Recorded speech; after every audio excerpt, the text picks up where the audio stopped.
दोस्तों, मैं धीरज कुमार आप लोगों के बीच जो है दूसरा वीडियो लेकर इस समय उपस्थित हूँ और भरोसा करता हूँ कि आप लोगों को ये वीडियो बहुत ही बेस्ट और बहुत ही अच्छा लगेगा। आप लोगों का प्यार और का जरूरत है। लाइक और सब्सक्राइब करते रहिए और शॉर्ट से शॉर्ट इजली ट्रिक में जो है आप जानेंगे 7.1 जो लेसन है कोऑर्डिनेट ज्योमेट्री, इसके बारे में आज हम लोग विस्तृत रूप से जानकारी चर्चा करेंगे कि यह सिलेबस जो है आपके बिहार बोर्ड में कितने नंबर का आता है और इसमें कौन कौन सा लेसन पढ़ना है और इसमें क्या क्या आता है, इन सब के बारे में आज हम लोग पूरी तरीके से जानकारी एकत्रित करेंगे। देखिए, सबसे पहले यहाँ पे चलते हैं।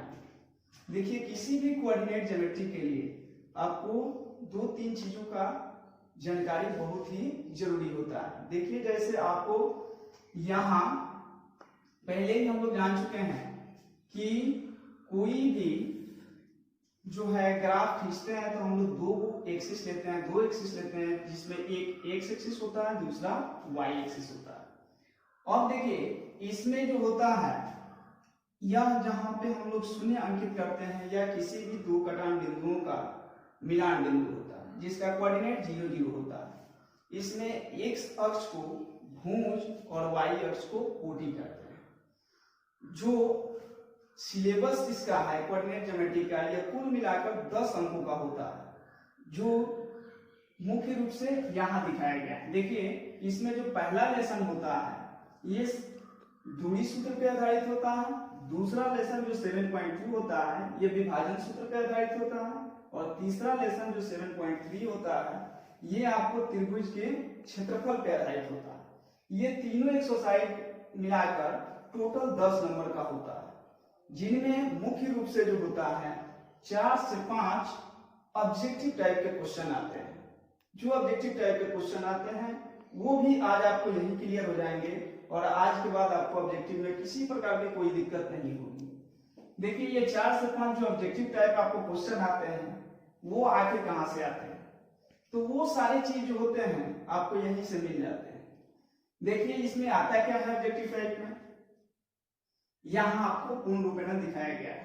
पहला ऑब्जेक्टिव आपको आता है कि मूल बिंदु के निर्देशांक क्या होते हैं, तो आप ये जान जाइए कि मूल बिंदु के निर्देशांक जो होते हैं यह 0 0 होता है। दूसरा इसका आता है कि एक्स अक्ष को क्या कहते हैं, तो यहाँ भी हम लोग देखे हैं चित्र जहां ड्रॉ किया गया है वहां की एक्स अक्ष को भुज कहते हैं और वाई अक्ष को कोटि कहते हैं। तो यहाँ देखिए, क्वेश्चन पूछ रहा है कि एक्स अक्ष को क्या कहा जाता है, तो एक्स अक्ष को भुज कहा जाता है। तीसरा पॉइंट है कि वाई अक्ष को क्या कहा जाता है, तो वाई अक्ष को कोटि कहा जाता है। और चौथा जो इसमें है ऑब्जेक्टिव, ये आपको आता है कि एक्स अक्ष और वाई अक्ष के कटान बिंदु को क्या कहते हैं। तो एक्स और वाई अक्ष के जो कटान बिंदु है यहाँ पे भी दिखाया गया कि इसको हम लोग मूल बिंदु कहते हैं। अब जो होता है तो 4 से 5 मार्क्स जो है आपको ऑब्जेक्टिव हो जाते हैं, जो आपको यहाँ दिखा दिया गया है। 4 से 5 मार्क्स जो होता है शॉर्ट टाइप क्वेश्चन, इससे कोई लॉन्ग क्वेश्चन आपको एग्जाम में नहीं आने वाला है, ये कभी नहीं आता। तो 4 से 5 जो होता है ये शॉर्ट टाइप क्वेश्चन, यानी 2-2 मार्क्स का कहिए तो 2 क्वेश्चन लगभग आता है या 3 कभी कभार आता है, लेकिन इससे अधिक नहीं आता है। और आपको जानना है कि जो दूरी सूत्र होता है, तो 7.1 जो है ये पूरा एक ही सूत्र पे, केवल एक सूत्र जो है पूरी एक्सरसाइज को खत्म कर देता है। तो आइए हम लोग देखते हैं कि ये आखिर सूत्र कौन सा है जिस पे पूरा एक्सरसाइज खत्म हो जाता है। और देखिए, दूरी सूत्र जो होता है ये आपको इस पे डिपेंड करता है कि आपका क्वेश्चन किस प्रकार दिया है। देखिए, जैसे यहाँ हम P और B माने हैं दो बिंदु, तो इसका कोऑर्डिनेट जो है x1 y1 और B का कोऑर्डिनेट है x2 y2। इन्हीं दो बिंदुओं के बीच की दूरी हमको ज्ञात करना है। तो इसके लिए देखिए, एक सिंपल सा सूत्र होता है, दूरी सूत्र बराबर P और B है इसलिए हम PB माने हैं। आप उसके अलावा कोई दूसरा बिंदु भी ले सकते हैं, कोई भी अल्फाबेट हो, उसमें कोई दिक्कत नहीं। तो PB is equal to x2 root under x2 minus x1 का whole square plus y2 minus y1 का होल स्क्वायर। अब देखिए, यही एक सूत्र जो है पूरे एक्सरसाइज यानी 7.1 को खत्म कर देगा। दूसरा किसी सूत्र की जरूरत नहीं है। जैसे देखिए 7.1 का पहले नंबर का क्वेश्चन है, इसमें मात्र 3 क्वेश्चन दिए गए हैं जो इस सूत्र को शुरू में काम करेगा। हेडिंग है इसका कि दो दिए गए बिंदुओं के बीच की दूरी ज्ञात कर। अब देखिए पहला क्वेश्चन मेरा ये है, तो आप सबसे पहले इसके मुताबिक आप बिंदुओं को कुछ मान लीजिए। मानिए ए बी, कोई भी अल्फाबेट आप मान लीजिए। तो चलिए हम यहाँ पे मानते हैं, जैसे इसको A 2 3 और B 4 1। और देखिए इसमें का किसी भी पेयर में सबसे पहला जो मान होता है वो आपका x का होता है और दूसरा मान जो होता है उस पेयर का y का होता है। इसलिए यहाँ पे इसका पहला मान जो होगा यानी x1 बराबर 2 और y1 बराबर 3। इसमें का पहला मान x2 यानी 4 और y2 यानी 1। अब आप क्या करेंगे कि यहाँ पे लिखेंगे दूरी सूत्र से। यहाँ पे a और b माने हैं इसलिए ab भी लिख सकते हैं। ab इज इक्वल टू सूत्र लिखिए डायरेक्ट, यानी x2 माइनस x1 का whole square plus y2 minus y1 का होल स्क्वायर। अब देखिए आपको करने क्या है, सूत्र पे केवल वैल्यू को पुट कर देना है। तो x2 का मान यहाँ पे जो है ये आपको लिखा हुआ है 4, तो 4 माइनस x1 का वैल्यू है 2, तो 2 का होल स्क्वायर प्लस y2 का वैल्यू है 1, तो 1 और माइनस y1 का वैल्यू है 3, तो 3 का होल स्क्वायर। अब देखिए 4 में से 2 जाएगा 2, तो 2 का होल स्क्वायर प्लस माइनस 3 में से 1 जाएगा माइनस 2 का होल स्क्वायर। अब क्या कर दीजिए, दोनों का स्क्वायर कर लीजिए। 2 का स्क्वायर 4, माइनस का स्क्वायर प्लस होता है 2 का स्क्वायर 4, 4 और 4 को जोड़ लीजिए 8 होगा, और 8 का वर्गमूल जो होता है 2√2 होता है।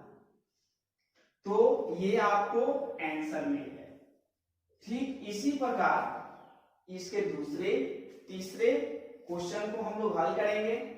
तो ये पहला क्वेश्चन जो है आपका इसी सूत्र पे बहुत ही इजीली तरीके से बन गया बाय प्रोसेस। इसमें कोई दिक्कत नहीं है। किसी प्रकार की कोई त्रुटि है तो आप कमेंट बॉक्स में जरूर लिखें। और इसका दूसरा क्वेश्चन हम लोग तुरंत आगे हल कर रहे हैं। दोस्तों तो ये आप जो है इसका दूसरा क्वेश्चन जो है वो आप लोगों के सामने है। दूसरा को भी सेम प्रोसेस से हल करेंगे, कोई दिक्कत नहीं है। आप प्रोसेस बाय जाइए, आप एकदम कुछ ही मिनटों में जो है क्वेश्चन को हल कर लीजिए। कहीं जो है कोई दिक्कत आपको नहीं होगी, एकदम बाय प्रोसेस है। जैसे इसका पहला वैल्यू उसमें माने थे x1 = 5, y1 = 7, x2 = -1 और y2 = 3। फिर सूत्र y लिखेंगे x2 - x1 का whole square plus y2 - y1 का होल स्क्वायर। वैल्यू को पुट कर लीजिए, x2 का वैल्यू -1 और माइनस प्लस 5 का होल स्क्वायर, यहाँ y2 का वैल्यू 3 -7 का होल स्क्वायर। अब देखिए 5 में से -1 जाएगा यानी 4, तो 4 का होल स्क्वायर प्लस -7 में से 3 जाएगा -4 का होल स्क्वायर। 4 का स्क्वायर 16, यहाँ भी माइनस का स्क्वायर प्लस होता है, और 4 का 16, दोनों को ऐड कर लेंगे यानी जोड़ लेंगे। 16 16 32, और 32 का वर्गमूल जो होता है 4 और 2 होता है। क्योंकि इसका कोई यूनिट नहीं है, कोई यूनिट नहीं होता है, इसलिए यहाँ पे इकाई आप दे सकते हैं। देखिए ठीक इसी प्रकार जो है इसका तीसरा क्वेश्चन जो है इसको भी हमने माना a = ab और b = -a - b। फिर यहाँ से मान लीजिए x1 = a, y1 = b, फिर x2 = -a और y2 = -b। फिर वही सूत्र यानी ab = x2 - x1 का whole square plus y2 - y1 का होल स्क्वायर। वैल्यू को पुट कीजिए, x2 का मान जो है -a, सूत्र का माइनस और -a का होल स्क्वायर प्लस फिर y2 का वैल्यू -b, सूत्र का माइनस और -b का होल स्क्वायर, यानी -a और -a -2a का होल स्क्वायर प्लस -b और -b -2b का होल स्क्वायर। माइनस का स्क्वायर हम जानते हैं कि प्लस होता है, यानी 2 का स्क्वायर 4 और a का स्क्वायर a स्क्वायर। ठीक इसी प्रकार 2 का स्क्वायर 4, b का स्क्वायर b स्क्वायर। दोनों में 4 है इसलिए 4 को हम लोग कॉमन ले लेंगे, बच क्या जाएगा ए स्क्वायर प्लस बी स्क्वायर। अब दोस्तों हम जानते हैं कि 4 का जो है वर्गमूल होता है 2, तो 2 को बाहर ले लीजिए, यानी रूट अंडर ए स्क्वायर प्लस बी स्क्वायर, और कुछ इसका यूनिट नहीं होता है इसलिए लास्ट में इसका इकाई जरूर लिखेंगे। अब देखिए इसका दूसरा नंबर जो क्वेश्चन है ये आप लोगों के सामने आ गया है। अब देखिए कौन है कि मूल बिंदु से दिए गए बिंदु 36 और 15 के बीच की दूरी आपको ज्ञात करना है। तो इसके लिए आप क्या करेंगे कि आपको ये पता होना चाहिए कि मूल बिंदु का निर्देशांक जो है शुरू में ही हम लोग जाने हैं कि 0 0 होता है, इसलिए यहाँ पे मान लीजिए कि माना a = 0, b आपका ऑलरेडी दिया हुआ है 36 और 15। फिर उसी तरीके से मान का चुनाव कीजिए, यहाँ x1 = 0, y1 = 0, फिर यहाँ पे x2 = 36 और y2 = 15 यानी 15। फिर दूरी सूत्र लिखिए, यानी आप ये भी निकाल लीजिए, वही सूत्र यानी x2 - x1 का whole square plus y2 - y1 का होल स्क्वायर। अब वैल्यू को पुट कीजिए,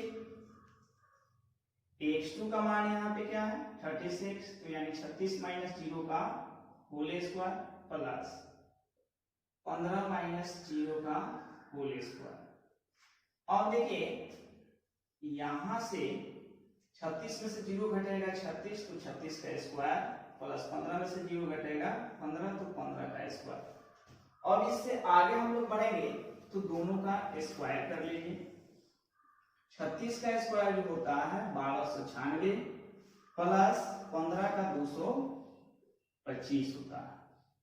अब बीच में ऐड का चिन्ह है तो दोनों को जोड़ लीजिए, जब दोनों को जोड़ेंगे तो आएगा आपको 1521, और 1521 का जो वर्गमूल होता है ये आपको होता है 39, तो ये जो हो जाएगा 39 इकाई, ये आपको इसका आंसर हो गया। तो दोस्तों ये 7.1 का पहला एक्सरसाइज हम लोग शुरू किए, इसमें जो है क्वेश्चन नंबर 2 तक, यानी इस पहले पार्ट में, इस वीडियो के पहले पार्ट में जो है क्वेश्चन नंबर हम लोग 2 तक जाने। इसके अगले वाले पार्ट में जो है हम लोग एक एक करके जितने भी क्वेश्चन आपके एनसीईआरटी बुक में है उन सब के बारे में जानेंगे, और सीरियली से जो है सबको जो है हल करके हम लोग आगे बढ़ेंगे। तो ये वीडियो का पहला पार्ट था, इसलिए आप अधिक से अधिक संख्या में इसको शेयर, सब्सक्राइब और लाइक करते रहें, ताकि जो है हम आगे बढ़ते रहें, आप लोगों को एक एक करके सारे वीडियो जो है इसमें उपलब्ध कराते रहें।